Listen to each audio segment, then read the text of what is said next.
El aire acondicionado de la torre vértice me atravesaba la piel como cuchillas de hielo invisibles, un marcado contraste con el calor sofocante del viaje en autobús que me llevó 2 horas para cruzar la ciudad. Apreté el recipiente de plástico contra el pecho, sintiendo el calor residual del pan de maíz recién horneado. Lo único real y vivo en aquel mausoleo de mármol blanco y acero pulido, mis zapatos gastados emitían un sonido apagado y avergonzado, que contrastaba con el autoritario clac-clac de los tacones de aguja y los zapatos de cuero italiano que bailaban a mi alrededor. Cuando vi a Lucas bajando la escalera central, el corazón de mi madre, ingenua y esperanzada, dio un vuelco. Estaba guapísimo, impecable con aquel traje azul marino que costaba más que la casa que vendí para pagarle los estudios. Preparé mi sonrisa, esa sonrisa cansada de quien ha esperado meses por un abrazo, y di un paso al frente, ignorando al guardia de seguridad que me miró con desdén,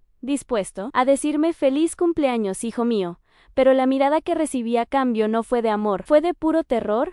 No estaba solo, estaba rodeado de hombres de posturas rígidas y una mujer rubia que destilaba perfume caro y arrogancia. Y fue en ese momento que vi el alma de mi hijo contorsionarse para mantener la mentira que había construido. Antes de que pudiera pronunciar su nombre, Lucas avanzó con pasos largos y agresivos, interceptando mi presencia como si fuera una enfermedad contagiosa al punto de infectar su mundo perfecto. Su voz, que conocía desde su primer llanto, sonó extraña, metálica y cruelmente fuerte para que todos la oyeran. Por fin, llegó la señora de la limpieza. Solicité el servicio hace 20 minutos. El mundo se detuvo y el sonido del vestíbulo se desvaneció, dejando solo el zumbido agudo en mis oídos. Él no me veía como una madre. Veía un error de cálculo, una mancha en su inmaculada reputación, y decidió en ese mismo instante, sin dudarlo, que me borraría de su historia para salvar el pellejo frente a esos desconocidos. Con una brutalidad disfrazada de urgencia corporativa,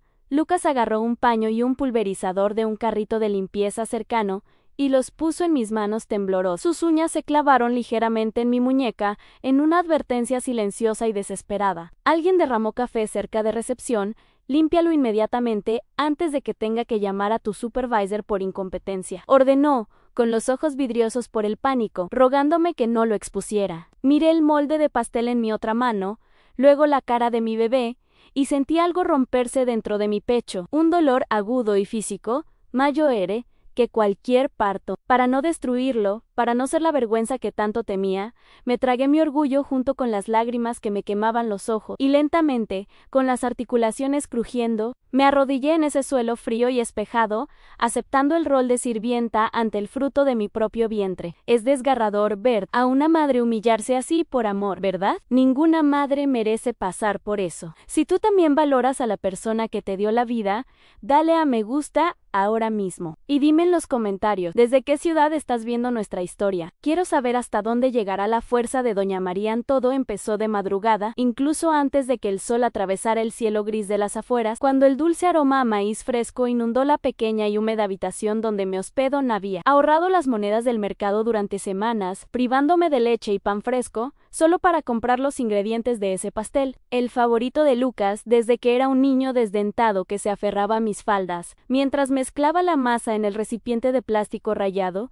me dolían las manos. Tenía las articulaciones hinchadas por la artritis y años de fregar ropa ajena, pero mi corazón cantaba una vieja melodía de esperanza. Imaginé su rostro iluminándose con el aroma de la infancia, ese breve instante en que caería la máscara de ejecutiva y volvería a ver a mi hijo. Me puse mi mejor ropa, un vestido floral descolorido que había planchado con esmero la noche anterior, creyendo que la dignidad de mi amor bastaría para encajar en su brillante mundo. El viaje al centro financiero fue una peregrinación sacrificial, 2 horas apretujado en un autobús abarrotado que me hacía vibrar los huesos con cada bache del asfalto. Protegí el tarro de pastel contra mi pecho como si fuera la joya de la corona, creando una burbuja protectora con los brazos para que ningún empujón ni codazo arruinara la sorpresa. El calor dentro del autobús era sofocante, una mezcla de sudor y polvo, pero sonreí a la ventana, ensayando mentalmente lo que le diría. Pensé en lo valioso que había sido vender mi casita, mi única posesión, para pagar ese MBA en el extranjero. Cada ladrillo de ese hogar sacrificado le había allanado el camino para llegar donde estaba. No me importaba dormir en un colchón. Esa noche, madre, con tal de que él pudiera dormir tranquilo con el éxito alcanzado. El amor de una madre tiene esa terquedad ciega, justificamos la ausencia, el teléfono que nunca suena, las fechas olvidadas, siempre culpando a las prisas de la vida, nunca a la ingratitud del hijo. Al bajarme en la parada frente a la Torre Vertex, me sentí como una hormiga ante una montaña de cristal inalcanzable, un monumento a la riqueza que parecía burlarse de mi ingenuidad. El edificio era tan alto que arañaba las nubes, reflejando el sol de una forma que me dolía la vista, y por un instante, la inseguridad me heló el estómago. Vi gente ir y venir, hombres hablando idiomas que no entendía, mujeres que parecían no haber tocado una escoba en su vida, y el miedo a no pertenecer casi me hizo dar media vuelta. Pero miré el frasco en mis manos, vi el vapor condensado en la tapa de plástico y recordé su cumpleaños. Era el día de mi Lucas, respiré hondo, me ajusté las canas que se me escapaban del moño y caminé hacia las puertas giratorias automáticas, repitiéndome que el amor de una madre es la única credencial que importa, que él sería feliz, que necesitaba este cariño en medio de tanta frialdad. Entrar en ese vestíbulo fue como atravesar un portal a otro planeta, donde el aire olía a lavanda importada y el silencio era una regla inquebrantable. La recepcionista, una joven guapa con una sonrisa practicada, que no le llegaba a los ojos, me evaluó con un desdén que dolió más que una bofetada, aun cuando balbuceé el nombre de Lucas y dije que era su madre. Levantó una ceja perfecta, como si hubiera contado un chiste malo, y descolgó el teléfono a regañadientes con la punta de los dedos. «Hay una señora aquí, Ann dice ser pariente», susurró, evitando la palabra madre. La espera fue agonizante.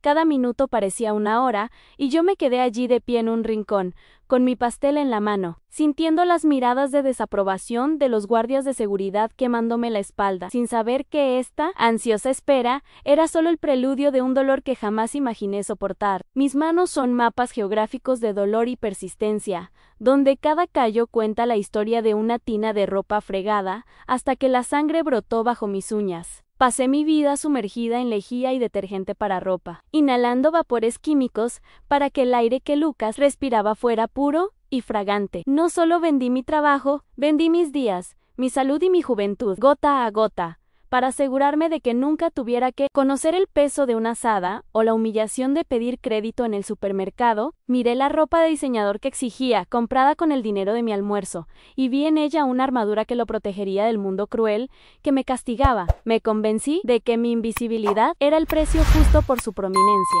aceptando ser el cimiento enterrado en el barro para que él pudiera ser la torre brillante que tocaba el cielo. El recuerdo más doloroso, sin embargo, no es físico, sino espacial anhel, vacío que dejó la venta de nuestra casa, el único terreno que podía llamar mío. Recuerdo la pluma temblorosa en mi mano al firmar la escritura, el olor a moho y café rancio en la notaría, mientras Lucas, eufórico, hablaba de su MBA en el extranjero como si fuera su derecho divino. «Es una inversión, mamá. Te daré un palacio cuando vuelva», decía, con los ojos brillantes de ambición, ciego a mi sacrificio. Le entregué las llaves de nuestra casa, donde aprendió a caminar y donde lloré mi viudez a cambio de un futuro incierto en un país que ni siquiera podía señalar en un mapa. Me quedé sin hogar, viviendo como invitada en la parte trasera de la casa de un primo, durmiendo en un colchón delgado donde la humedad se filtraba por las paredes, todo para que él pudiera vivir en apartamentos con calefacción y fingir ser alguien que no era. Pero mi corazón no solo sangraba por Lucas. Había una vieja herida, un fantasma llamado Gabriel, el chico de la calle que apareció en mi portón hace 20 años, con ojos grandes y hambrientos que parecían ver dentro de mi alma. Gabriel era lo opuesto a Lucas, mientras mi hijo biológico lloraba porque sus zapatillas no eran la última marca. Gabriel sonreía como si hubiera ganado la lotería solo por recibir un plato de arroz con frijoles calientes. Se sentaba en la acera esperando pacientemente. Y yo compartía lo poco que teníamos, escondiendo la comida que sobraba para que Lucas no armara una escena de celos. Gabriel no tenía madre, ni techo, ni prestigio en la sociedad, pero tenía una dulzura que calmaba mi cansancio. Me llamaba tía María con una reverencia que Lucas nunca tuvo, y yo, en secreto, comencé a amarlo como si hubiera salido de dentro de mí. Fue con Gabriel que aprendí que la sangre no define la lealtad. porque él valoraba cada migaja de mi afecto, mientras que Lucas despreciaba banquetes enteros. Recuerdo vívidamente cuando preparé su primer pan de maíz. Gabriel sostuvo el plato con ambas manos sucias de tierra, cerró los ojos mientras comía y dijo que sabía a abrazo. Esa frase está grabada en mi memoria, un tatuaje en mi alma. Mientras Lucas apartaba su plato, quejándose de que quería chocolate importado, Gabriel se lamía los dedos y prometía que algún día me regalaría una panadería entera solo por oler ese aroma todos los días. La conexión entre nosotros era silenciosa y profunda, hecha de miradas de agradecimiento y sonrisas tímidas, una maternidad del alma que crecía a la sombra de la envidia corrosiva y ruidosa de mi propio hijo. La tragedia de nuestra separación fue la decisión más cruel que he tenido que tomar, un dilema moral que me atormenta en las noches de insomnio. Lucas, adolescente y ya manipulador, descubrió que guardaba dinero extra en una lata de galletas, ahorros que pensaba usar para comprarle ropa de invierno a Gabriel. Armó una escena terrible, gritando que tenía que pagar un curso de inglés o sería un fracaso, y me echó en cara que prefería a la mendiga a mi propio hijo. Presionada por la culpa materna y el miedo a fallarle a Lucas, cedí al chantaje emocional. Tuve que decirle a Gabriel con la voz entrecortada y el corazón roto que ya no podía ayudarlo económicamente ese mes. La imagen de él asintiendo lentamente, sin ira, solo con resignada tristeza, fue el golpe definitivo a mi dignidad. El día que Gabriel se fue, expulsado indirectamente por los celos de Lucas, me dejó lo único de valor que poseía en la mitad de una medalla de San Antonio, partida en dos, oxidada y sin valor. La otra mitad se irá conmigo. Tía Marian, algún día las volveremos a armar, dijo, abrazándome con sus delgados brazos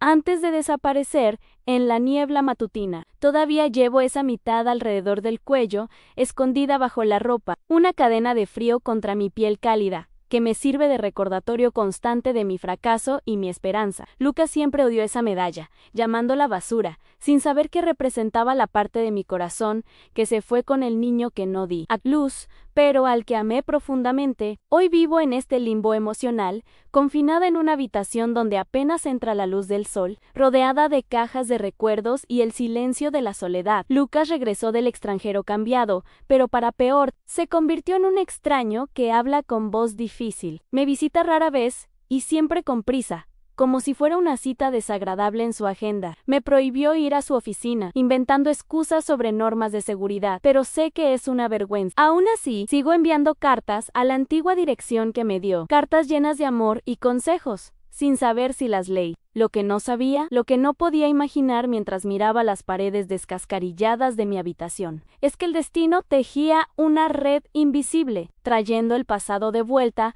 para cobrar las deudas de gratitud e ingratitud que han permanecido pendientes durante tanto tiempo. Mientras me dolían las rodillas contra el mármol helado y fregaba la suciedad imaginaria que mi hijo me señalaba, me di cuenta de que el miedo de Lucas no era solo social, era un miedo visceral, casi animal, a algo más grande que se cernía sobre ese edificio. Corría una leyenda, algo que había oído susurrar a Lucas por teléfono en mis noches de insomnio. El dueño de ese imperio, el director ejecutivo de Pegasus Holding, era un hombre invisible, una sombra invisible, pero que lo controlaba todo. Lo llamaban el fantasma. Lucas miraba frenéticamente las cámaras de seguridad del techo, como si fueran los ojos de un depredador dispuesto a devorarlo. Sentí la tensión eléctrica en el aire, una fuerte vibración que sugería que las paredes tenían oídos y que cada respiración en ese vestíbulo estaba siendo juzgada por una autoridad suprema e implacable a la que mi hijo temía más que a la muerte misma. Había algo podrido en el repentino éxito de Lucas, señales que yo, con mi sencillez maternal, intentaba ignorar, pero que ahora gritaban en mi mente mientras limpiaba el suelo. Recordé las veces que llegaba el correo a nuestra antigua casa y Lucas lo interceptaba con sospechosa agresividad, escondiendo sobres gruesos y franqueados en los bolsillos de su chaqueta antes de que pudiera ver al remitente. «Son asuntos del banco, mamá.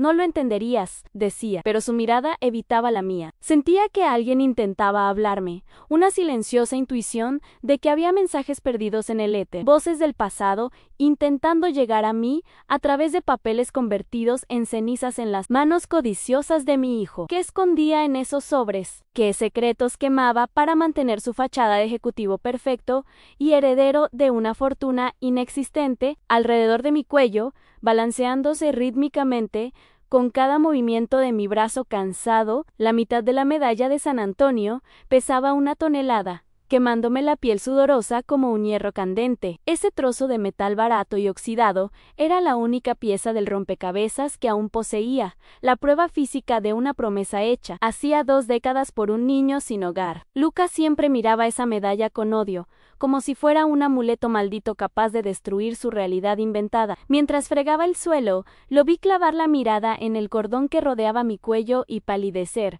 con una gota de sudor frío resbalándole por la sien. ¿Por qué un simple objeto religioso perteneciente a una anciana de la limpieza causaría tanto terror en un hombre de negocios? La respuesta flotaba en el aire, invisible, vinculada al dueño de esa torre que, según se rumoreaba, valoraba la lealtad por encima de todo el oro del mundo. Los susurros de los empleados que nos rodeaban eran fragmentos de un misterio que se cernía sobre nosotros. La recepcionista, la misma que me había mirado con desdén, ahora tecleaba furiosa en la computadora, intercambiando miradas nerviosas con los guardias de seguridad de traje negro que vigilaban los ascensores privados. Está en el edificio hoy. Oí murmurar a uno de ellos por la radio, y el rostro de Lucas palideció. Anel, fantasma, estaba presente. Decían que conocía la vida de cada empleado, que odiaba las mentiras y que construyó ese imperio buscando algo que el dinero no podía comprar. La cruel ironía era que mi hijo, un mentiroso patológico que falsificaba informes y ocultaba sus orígenes, estaba en el centro de los dominios de un hombre que buscaba la verdad absoluta. Yo no lo sabía, pero la trampa estaba tendida, y ambos estábamos a punto de caer en ella. De repente, las luces del vestíbulo parecieron parpadear, o quizás solo fue mi mareo por el hambre y la vergüenza. Pero la atmósfera cambió. El panel de los ascensores privados, que había estado apagado e inerte como un monolito, se iluminó con una luz dorada, indicando que el camarote del ático descendía. El sonido mecánico de engranajes distantes sonó como un trueno apagado, anunciando una tormenta. Lucas se congeló. Su postura arrogante se desmoronó para dar paso a un terror infantil. Sabía que sus pequeños fraudes, las cartas robadas y la identidad falsificada pendían de un hilo. El misterio que había intentado enterrar estaba descendiendo 40 pisos para encontrarnos. Y yo, arrodillado allí, sentí un escalofrío que me recorrió la espalda, que no provenía del frío, sino de la premonición de que el destino estaba a punto de abrir sus puertas. Arrodillarme en ese pasillo era como arrodillarme sobre los cristales de mi propia dignidad, sintiendo el frío mármol penetrar la fina tela de mis viejas medias, hasta llegar a mis huesos. Con cada movimiento circular que hacía con la tela sucia, oía el crujido de la ropa cara a mi alrededor, un sonido que parecía susurrar crueles juicios sobre mi insignificancia. Me dolía la espalda, protestando por la posición sumisa, pero el dolor físico era un pálido alivio comparado con la agonía de tener a mi hijo de pie encima de mí, no para ayudarme a levantarme, sino para asegurarme de que permaneciera en el suelo. Froté una mancha imaginaria con una fuerza innecesaria, intentando borrar no la suciedad del suelo, sino la vergüenza de existir en ese momento, rezando para que el suelo se abriera y me tragara entera, liberando a Lucas de la vergüenza de tener una madre como yo. Lucas se agachó con el pretexto de inspeccionar la obra, pero su estrategia fue asestar un golpe verbal más profundo que cualquier cuchillo. Con una sonrisa falsa para el público de inversores, siseó entre dientes, en un tono que solo yo pude oír. ¿No te da vergüenza? Mírate, mírate, sucio, viejo, oliendo a grasa. Si alguien pregunta, te quedas mudo. No te atrevas a abrir la boca, o te juro que no te ayudaré ni un céntimo más. Esas palabras no provenían del niño que yo acunaba, provenían de un desconocido poseído por la ambición, un monstruo creado por el miedo a ser descubierto. Sentí lágrimas calientes correr por mi rostro, mezcladas con sudor, cayendo sobre el mármol blanco como ofrendas silenciosas de una madre traicionada, mientras él se levantaba de nuevo, ajustándose la corbata con la arrogancia de quien acaba de disciplinar a un animal testarudo. Su prometida, una mujer de belleza artificial y mirada vacía. Encontró la escena divertidísima, tapándose la boca con una mano cuidada mientras reía suavemente con los socios extranjeros. ¡Guau, Lucas! Esta empresa es tan eficiente que hasta las señoras de la limpieza parecen actrices de teatro, comentó. Y, con un gesto de crueldad despreocupada, estiró la punta de su zapato de diseño y se chocó contra el cubo de agua sucia que estaba a mi lado. El agua turbia y fría se desbordó, empapando el dobladillo de mi vestido de flores y mojando mis zapatos gastados. El choque térmico me hizo jadear, y el sonido de su risa resonó por el vestíbulo como una campana fúnebre. Yo estaba allí, empapada, humillada, reducida a un entretenimiento grotesco para gente que nunca tuvo que limpiar su propio desastre. Mientras mi hijo observaba todo pasivamente, cómplice de ese teatro de horrores, mientras intentaba secar el agua con manos temblorosas, mi mente, en un desesperado mecanismo de defensa, huyó al pasado, superponiendo recuerdos a esa brutal realidad. Recordé cuántas veces me había arrodillado así, no para limpiar el suelo, sino para limpiar las rodillas raspadas de Lucas al caerse de la bicicleta,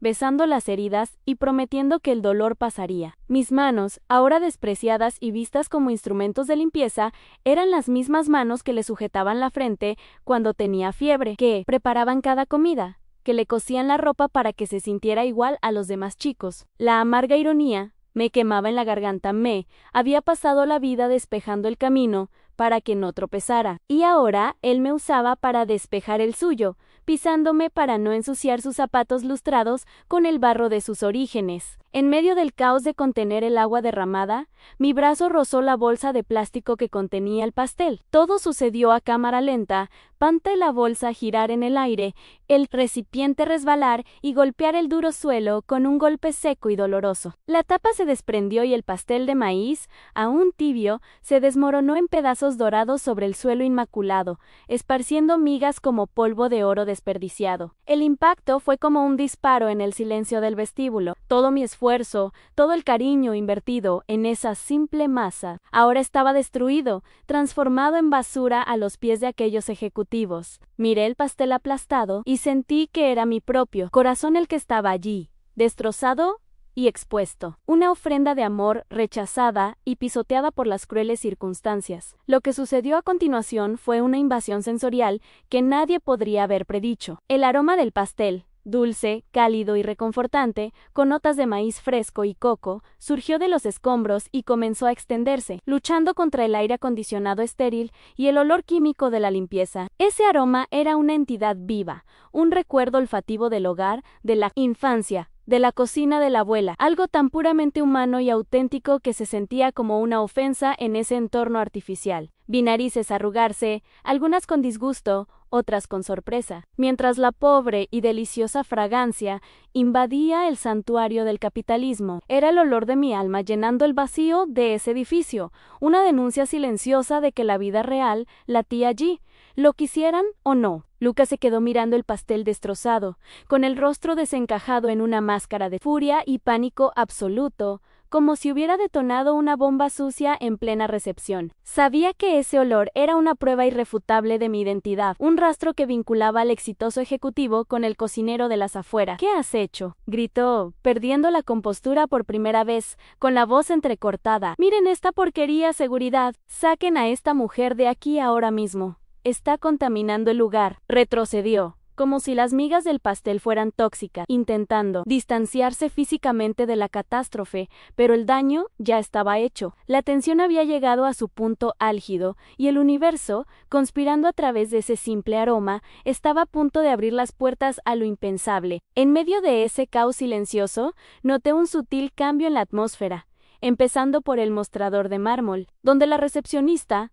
la que antes me miraba con desdén, ahora tenía la mirada fija en la escena, con una expresión indescifrable. Su nombre, leí en su etiqueta dorada, era Julian. Dejó de escribir y sus dedos se quedaron suspendidos sobre el teclado, congelados. Mientras observaba la crueldad desenfrenada de Lucas, había algo en mis sollozos ahogados. o quizás en la forma en que intentaba recoger los trozos de pastel con las manos sucias, que rompió su coraza de frialdad corporativa. Julia no solo vio a una torpe señora de la limpieza, vio a una mujer siendo torturada psicológicamente por un hombre que se suponía debía protegerla. La vi descolgar el teléfono interno, no el de seguridad del vestíbulo, sino un teléfono rojo exclusivo, y susurrar algo urgente, mirando nerviosamente al techo, como implorando clemencia o justicia a un poder superior. 2 enormes guardias de seguridad, vestidos como agentes secretos, se acercaron con pasos fuertes que hicieron vibrar el suelo, sus sombras cubriendo mi cuerpo acurrucado como nubarrones. No eran necesariamente malvados, solo engranajes de una máquina fría,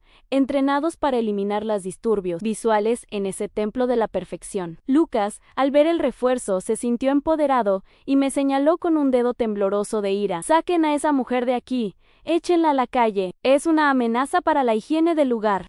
Pero uno de los guardias, un hombre mayor con cicatrices en el rostro, dudó. Miró mi rostro manchado de lágrimas y el pastel desmenuzado, y vi una chispa de reconocimiento humano en sus ojos duros. Parecía perturbado, no por la suciedad, sino por la violencia gratuita de ese joven ejecutivo contra una mujer que podría ser la madre de cualquiera allí. Fue en ese instante de vacilación que la medalla de San Antonio se deslizó de entre los botones de mi vestido mojado y se balanceó en el aire. El metal barato relucía bajo las luces halógenas, en marcado contraste con los relojes de oro y los gemelos de diamantes que me rodeaban. Julia, que había salido de detrás del mostrador para acercarse con cautela, dejó escapar un grito ahogado al ver el objeto. Se llevó la mano a la boca, con los ojos muy abiertos alternando entre la medalla rota y mi rostro. «¿Esa medalla?», murmuró, demasiado bajo para que Lucas la oyera, pero lo suficientemente alto como para acelerarme el corazón. Parecía que conocía ese símbolo,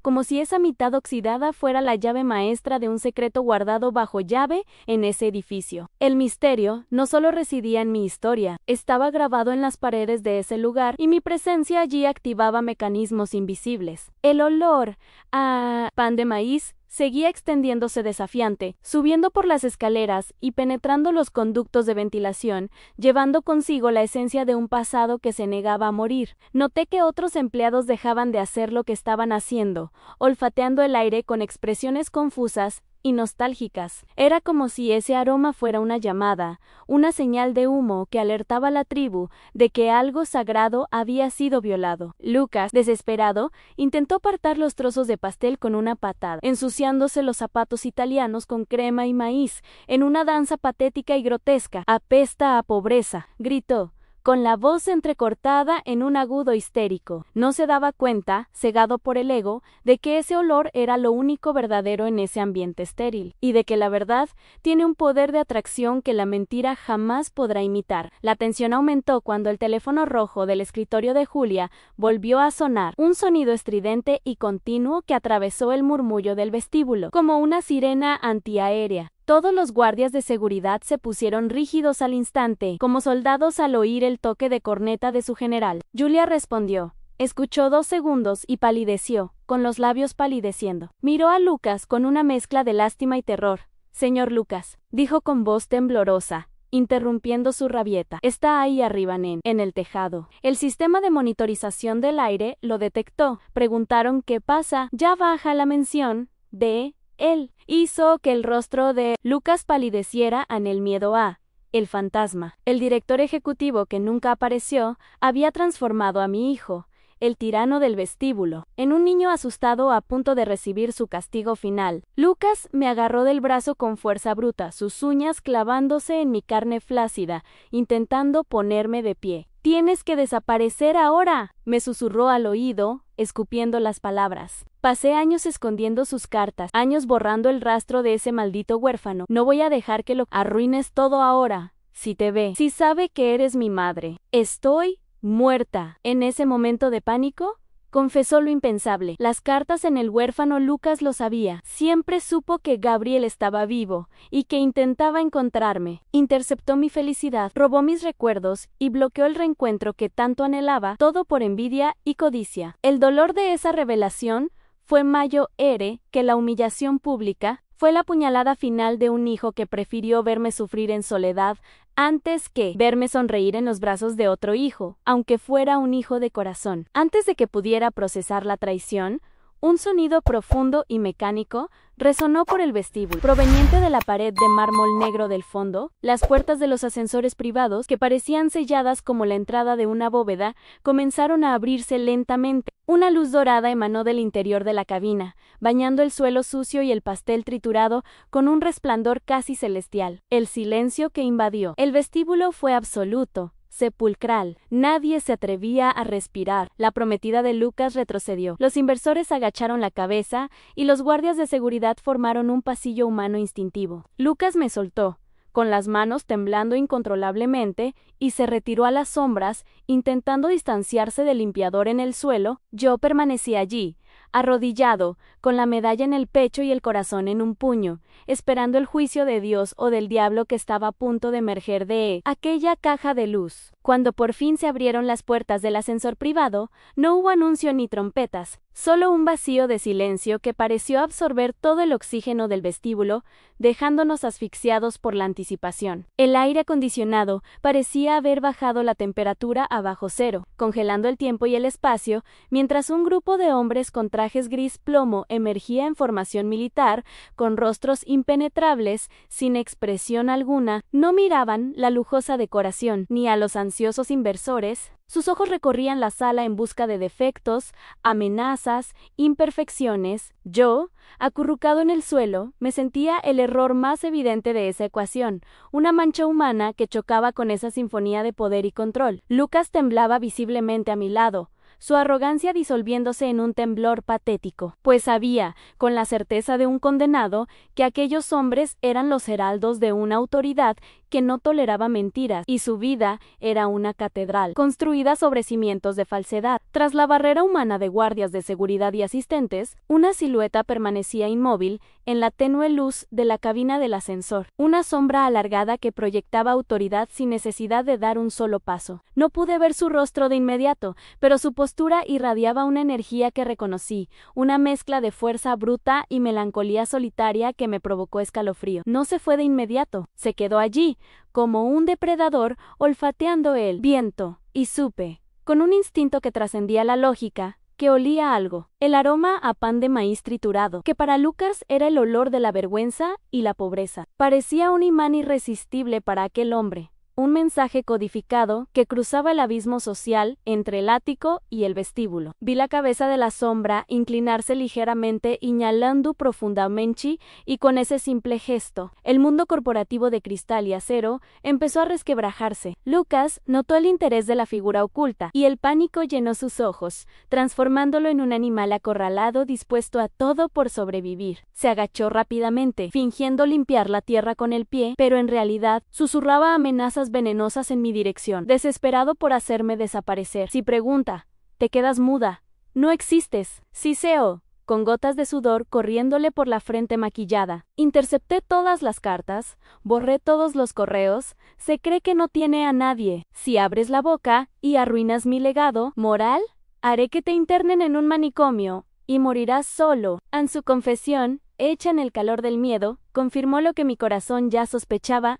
No había olvido. Había robo. Lucas había robado no solo el dinero que podría haber llegado, sino la conexión, la posibilidad del amor, construyendo un muro de silencio entre el pasado y yo para garantizar su reino solitario. Mientras mi hijo biológico intentaba borrarme de la existencia, mi atención estaba fija en la figura que finalmente emergía de la luz dorada del ascensor. Cada uno de sus pasos resonaba en el mármol con un peso distinto, no el clac-clac apresurado y nervioso de los ejecutivos, sino un sonido firme y rítmico, el de alguien que carga con el peso del mundo sobre sus hombros, pero que no se doblega. Llevaba un traje que parecía costar más que cualquier cosa que yo haya ganado en mi vida, hecho a medida para un cuerpo atlético e imponente, pero había algo en sus manos. Sus manos no estaban apretadas en puños furiosos, sino abiertas, con las palmas ligeramente hacia afuera, en un gesto inconsciente de búsqueda o rendición. La medalla en mi pecho comenzó a arder con una intensidad insoportable, vibrando contra mi piel, como si reconociera la proximidad de su mitad perdida, latiendo al ritmo de los pasos de ese desconocido tan familiar. La recepcionista Julia estaba pálida como un papel, apretando el teléfono contra el pecho como un escudo, con la mirada fija en el director ejecutivo, con una mezcla de reverencia y terror. Ann sabía algo. Había visto la medalla, conocía la leyenda y ahora presenciaba la inminente colisión entre el mito y la realidad. Oí a uno de los socios extranjeros intentar romper el hielo, dando un paso al frente con una sonrisa aduladora. Señor director ejecutivo, lamentamos profundamente esta desagradable situación doméstica. Ya estamos sacando la basura. El uso de la palabra basura para referirse a mí hizo que el hombre se detuviera de golpe. No respondió al inversor.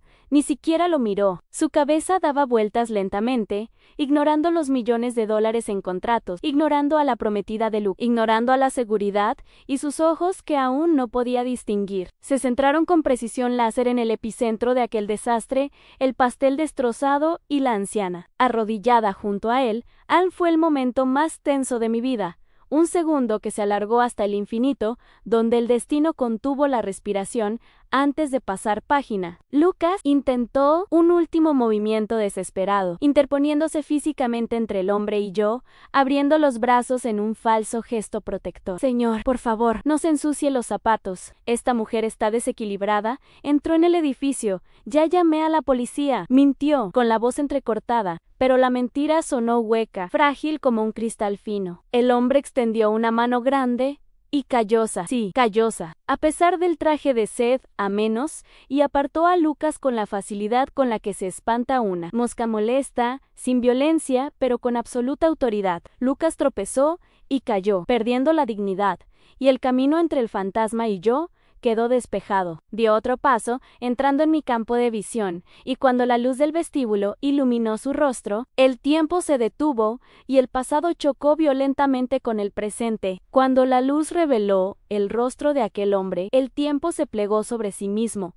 y 30 años de añoranza se estrellaron contra mi pecho con la fuerza de un tren desbocado. No era el rostro redondo y sucio del niño que solía comer sentado en mi acera, sino sus ojos. Sus ojos eran inconfundibles, eran profundos, oscuros y cargados de una tristeza ancestral, la misma tristeza que vi cuando me preguntó si Dios se había olvidado de los huérfanos. Gabriel había crecido, se había convertido en un gigante de hombros anchos y mandíbula apretada, con cicatrices invisibles de guerras silenciosas libradas para ascender del asfalto al ático. Ya no era el niño frágil que necesitaba mi protección, era una fortaleza impenetrable. Pero al mirarme por una fracción de segundo, la máscara del despiadado director ejecutivo flaqueó y vi al niño, asustado, escudriñando a través de la armadura de poder, buscando desesperadamente el único rostro que alguna vez le había sonreído sin pedir nada a cambio. Mi mente se remontó a la última vez que lo vi, aquella tarde lluviosa en la que Lucas, consumido por los celos, me obligó a cerrar la puerta. Recordé la promesa de Gabriel: volveré, tía María Ann, volveré cuando sea alguien. La culpa me carcomía en aquel pasillo. Me sentía indigna de estar en su presencia, sucia, arrodillada, oliendo a desinfectante y a fracaso, mientras él exudaba el perfume del éxito inalcanzable. Quería huir, esconderme en las sombras, ahorrarle la vergüenza de ver lo que quedaba de la mujer que una vez fue su refugio. ¿Cómo podía reconocerme así? Solo era un trapo viejo tirado en el suelo de su imperio. Bajé la cabeza, incapaz de soportar el peso de aquel reencuentro, sintiendo las lágrimas calientes resbalar por mis manos callosas, rezando para que pasara de largo y no viera la ruina en la que me había convertido. Pero Gabriel no se movió, permaneció inmóvil, ignorando los susurros nerviosos de los inversores y la presencia temblorosa de Lucas a su lado. Su mirada bajó lentamente al suelo, fija en los restos del pan de maíz. Entonces hizo algo que paralizó el vestíbulo. Ann se agachó, no para ayudarme, todavía no, sino para tocar un trozo del pastel triturado. Tomó una miga húmeda entre los dedos, se la acercó a la nariz y cerró los ojos inhalando profundamente. «Hinojo», susurró, su voz grave rompiendo el silencio como un trueno lejano. «Maíz dulce, cosechado temprano, y un toque de hinojo. Solo hay una persona en el mundo que hace este pastel así. Ese reconocimiento olfativo fue más poderoso que cualquier documento de identidad. Era la huella de nuestra historia, la prueba química de un amor que sobrevivió al hambre, la distancia y el tiempo. Lucas, al darse cuenta de que el castillo de naipes se derrumbaba, entró en pánico. Se arrojó frente a Gabriel, casi gritando, con la voz entrecortada por el terror ante la perspectiva de ser descubierto. «Señor Gabriel, no toque eso. Es basura. Esa mujer es una estafadora. Ya se lo dije». Debió descubrir su preferencia en alguna revista y vino aquí a intentar extorsionarme. La crueldad de Lucas alcanzó un nuevo nivel. No solo estaba negando a su madre, sino que intentaba reescribir la memoria emocional de Gabriel, transformando un vínculo sagrado en una trampa. «Lo mandé investigar, señor. Su antigua cuidadora murió hace años. ¿Lo recuerda? El informe que le di decía que murió de pena. Esta es una impostora que intenta aprovecharse de su dolor». La mentira explotó en el aire. Lucas le había dicho a Gabriel que yo estaba muerta. Mató a su propia madre en vida para mantener a su hermano alejado y asegurarse de que la herencia emocional y financiera nunca me llegara. La revelación de esa monstruosa mentira me heló la sangre. Miré a Lucas, mi hijo, el bebé que amamanté, y vi a un extraño capaz de atrocidades morales para proteger su estado. Gabriel, sin embargo, reaccionó de forma diferente. Se puso de pie lentamente, cerniéndose ante Lucas como una torre de furia contenida. No gritó, simplemente giró el rostro hacia mi hijo, con una mirada capaz de congelar el infierno. ¿Muerto?, preguntó en un tono bajo y amenazador. ¿Me diste un pulos de certificado de defunción falso? ¿Interceptaste mis cartas, mis cheques, a mis detectives, para decirme que la única madre que tuve estaba muerta? La comprensión del crimen de Lucas comenzó a extenderse por el vestíbulo. La novia se tapó la boca, horrorizada. Los inversores retrocedieron. Lucas permaneció desnudo ante todos, su alma podrida expuesta a la luz de la verdad que había intentado enterrar. Fue en ese momento de tensión insoportable, mientras Gabriel fulminaba con la mirada a Lucas, que la mirada del director ejecutivo volvió a Minay, y entonces vio el brusco movimiento que hice al intentar encogerme, hizo que la medalla de San Antonio se deslizara de mi escote y quedara colgando en el vacío. El metal oxidado reflejó la luz, y vi que las pupilas de Gabriel se dilataban. Dejó de respirar. Su mano se dirigió instintivamente al bolsillo interior de su chaqueta, buscando algo que llevaba cerca de su corazón. La conexión visual se estableció en el pastel. Había sido la llamada, pero la medalla era la confirmación. El enfrentamiento ya no era entre un director ejecutivo y una señora de la limpieza, ni entre un jefe y un empleado. Era el ajuste de cuentas final entre tres almas entrelazadas por el destino, a punto de estallar en la revelación que cambiaría nuestras vidas para siempre. El tiempo pareció detenerse cuando Gabriel metió la mano en el bolsillo interior de su chaqueta. Con un movimiento lento y solemne, como si desenvainara un arma o una reliquia sagrada. De allí sacó un pequeño objeto metálico que colgaba de una fina cadena de oro que contrastaba marcadamente con la sofisticación de su atuendo. Era la otra mitad de una medalla de San Antonio. El metal estaba pulido por el roce constante de sus dedos a lo largo de los años, pero el borde irregular era inconfundible. Con manos temblorosas acercó su mitad a la mía, que colgaba de mi cuello. El suave clic del metal al chocar no lo oímos nadie más que nosotros dos, pero resonó en mi alma como el sonido de un universo realineándose. Las dos partes encajaron a la perfección, cicatriz con cicatriz, completando al santo, completando la historia, llenando el vacío que nos había separado durante 2 décadas. En ese momento, la fachada del despiadado director ejecutivo se derrumbó, revelando al chico que nunca dejaba de esperar en la puerta. A Gabriel no le importaba el traje de $3,000, ni el suelo sucio de pastel y desinfectante. Ante las miradas atónitas de inversores y empleados internacionales, el dueño del imperio Pegasus se arrodilló y se postró en el suelo. A mi altura, no miró la suciedad. Sus ojos estaban fijos en los míos, inundados de lágrimas que no intentó ocultar. Con sus manos grandes y cálidas, envolvió las mías, que aún sostenían el paño manchado, y las besó con una reverencia reservada para santos o reinas. «Mamá», susurró, con la voz ronca entre sollozos, «eres tú, te busqué tanto. Dios mío, Te busqué tanto, Lucas. Viendo su mundo de mentira desmoronarse ante sus ojos, intentó un último movimiento suicida, impulsado por la desesperación de quien ve caer la guillotina. Se abalanzó hacia adelante, agarrando el hombro de Gabriel, intentando levantarlo a la fuerza, violando cualquier protocolo de jerarquía o cordura. Señor Gabriel, levántese. Esto es ridículo. Es solo mi madre biológica que me abandonó, una mujer senil que inventa historia. No es nadie, gritó, con la voz entrecortada por la histeria. Pero el error de Lucas fue fatal. Al tocar a Gabriel, despertó al león. Gabriel se levantó con un movimiento fluido y violento, girando su cuerpo y asestando una bofetada en el pecho de Lucas que lo hizo retroceder 3 pasos, tropezando con sus propios pies. El sonido del impacto resonó por la sala, silenciando incluso la respiración de los presentes. ¡Nadie!, tronó Gabriel, con su voz imponente llenando cada centímetro cúbico del vestíbulo, haciendo vibrar el cristal. Me señaló a mí todavía en el suelo, y luego a Lucas con un dedo acusador que temblaba de furia. Esta mujer me alimentó cuando comía basura, me dio cobijo cuando el mundo me escupió, vendió su propia comodidad para darte una educación, Lucas. ¿Y tú, Ann, me dijiste que estaba muerta? La revelación impactó a la multitud como una onda expansiva. La prometida de Lucas soltó un grito ahogado, llevándose las manos a la boca, mientras los inversores intercambiaban miradas de profundo disgusto hacia mi hijo. La máscara de hombre hecho así mismo de Lucas cayó,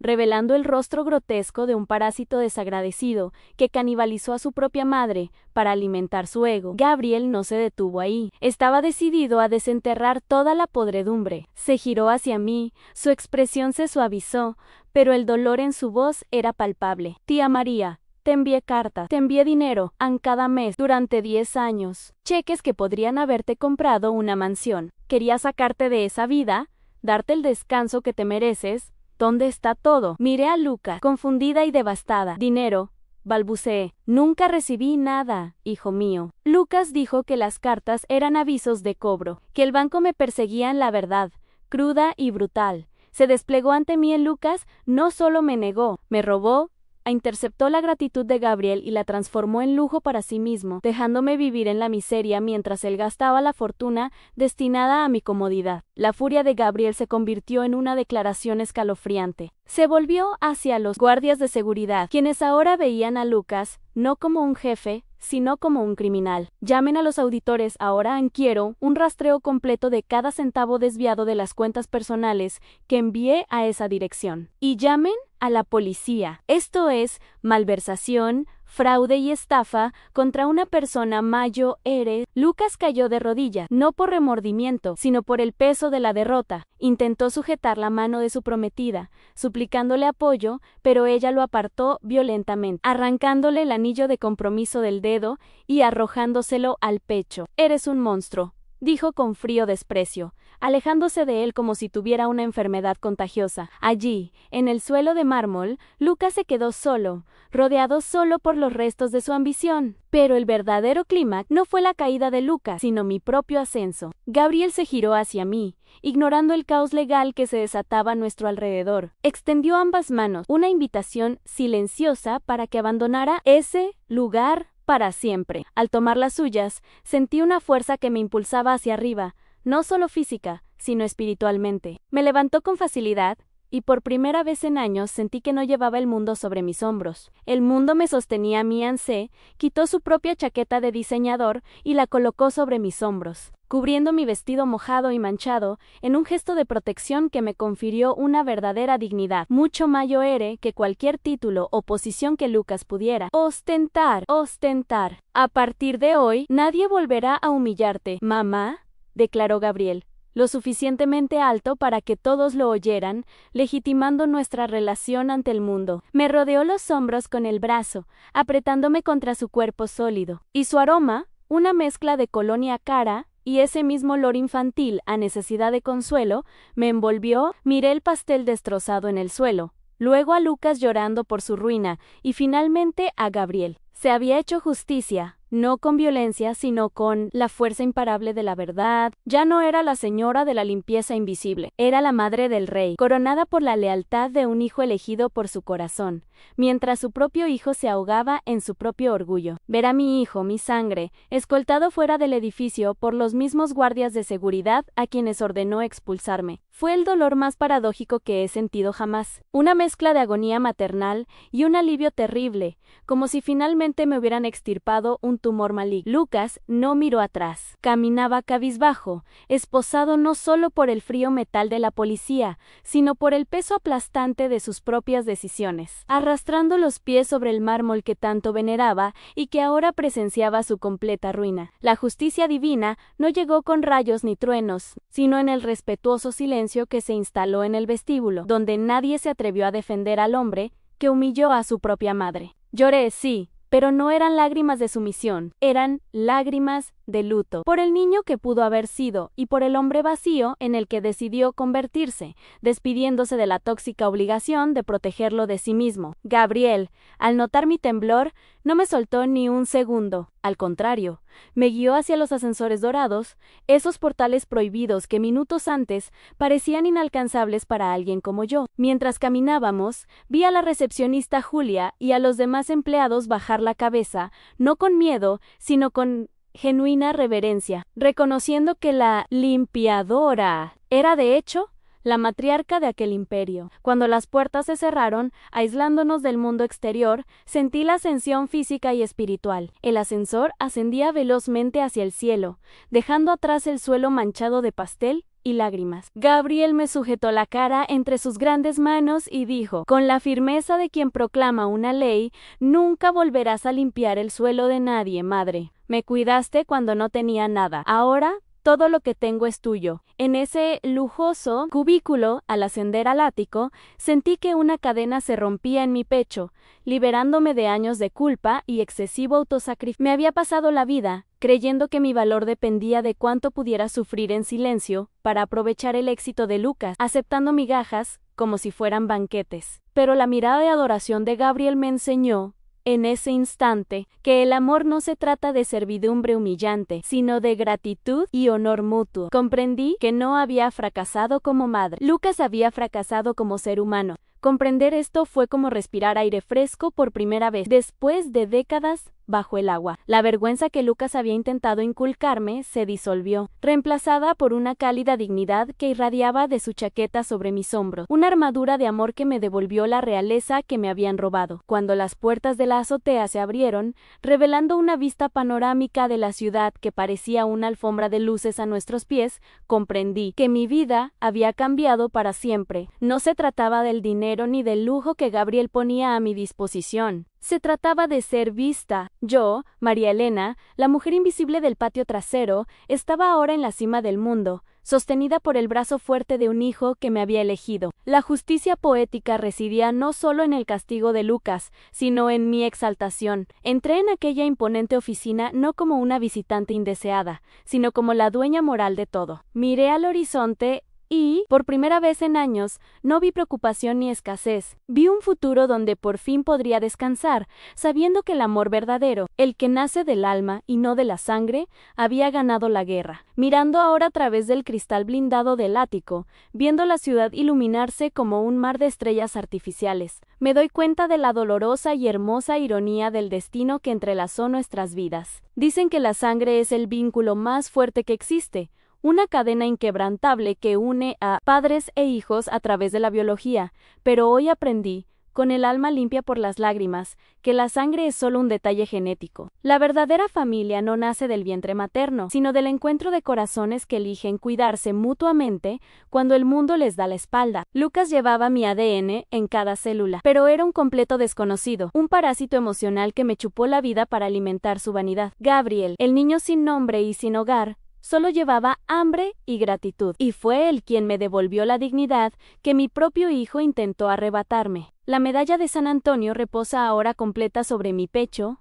con las dos mitades reunidas, calentadas por el calor de mi cuerpo y el abrazo de Gabriel. Siento el alivio de la cicatriz en el metal donde se unen las partes, y veo en ella una metáfora perfecta de mi propia existencia, fuimos destrozados por la vida, separados por la crueldad y la ambición ajena, pero el tiempo, ese amo implacable y justo, se encargó de unirnos de nuevo. Esa medalla barata, que Lucas despreciaba como basura supersticiosa, se reveló como el tesoro más valioso de todo aquel edificio, la llave maestra que abrió las puertas a la verdad. Es la prueba física de que ninguna semilla de bondad sembrada en la tierra se pierde. Puede tardar 20 años en germinar, puede permanecer enterrada bajo capas de mentiras, pero un día atraviesa el hormigón y florece con una fuerza que nada puede detener. Aún puedo oler, fantasmal en mis fosas nasales, el dulce aroma del pan de maíz machacado en el vestíbulo. Ese humilde aroma que derribó un imperio de falsedades. Hizo falta que mi amor se hiciera añicos en el frío suelo,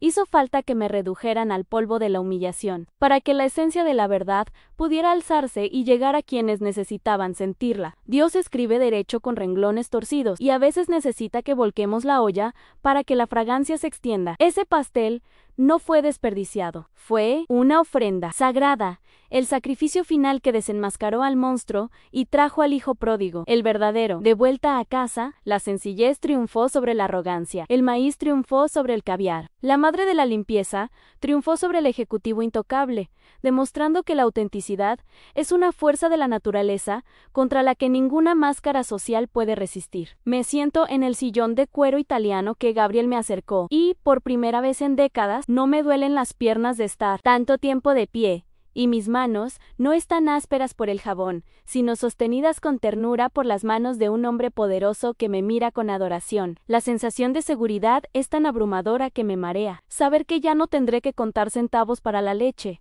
que ya no seré invisible, que ya no temeré la soledad en la vejez. Lucas eligió la soledad del poder, y no se quedó con ninguna de las dos. Gabriel eligió compartir y lo ganó todo, incluida una madre. La justicia no se hizo con venganza, sino con la restauración del orden natural de las cosas. A quien siembra amor, cosecha lealtad. Quien siembra desprecio, cosecha olvido. El mundo exterior sigue girando, indiferente a nuestros dramas, pero aquí dentro, en este santuario en lo alto de la torre, el tiempo parece haber encontrado su equilibrio. Pienso en todas las madres que, como yo, se sacrifican por sus hijos, que aceptan el desprecio como pago por su sacrificio, y rezo para que ellas también encuentren a sus Gabrieles, ya sea de sangre o de vida. Mi viaje de dolor no fue en vano, sirvió para forjar este momento de claridad cristalina. Entré en este edificio como una sirvienta avergonzada, arrastrando la culpa de existir, y lo dejo, o mejor dicho, permanezco en él como una reina coronada por un afecto genuino. La humillación de hoy fue el vientre doloroso del que renací, más fuerte, más sabia, y finalmente profundamente ahumada. Cierro los ojos y respiro hondo, permitiendo que la paz, esa invitada que no he recibido en tanto tiempo, se instale en mi corazón. Ya no soy doña María de la trastienda, soy la madre de Gabriel, y mientras me sirve un vaso de agua con la reverencia de quien sirve un sacramento, comprendo que la vida es un ciclo perfecto de retorno. El chico que alimenté en la acera ahora alimenta mi alma. El equilibrio del universo se ha restaurado, y, en el cómodo silencio de esta lujosa habitación, dejo escapar una sonrisa, no de triunfo, sino de plenitud, sabiendo que, al final, el amor verdadero es la única moneda que no pierde su valor, y yo, la mujer sencilla de manos callosas, soy la mujer más rica del mundo.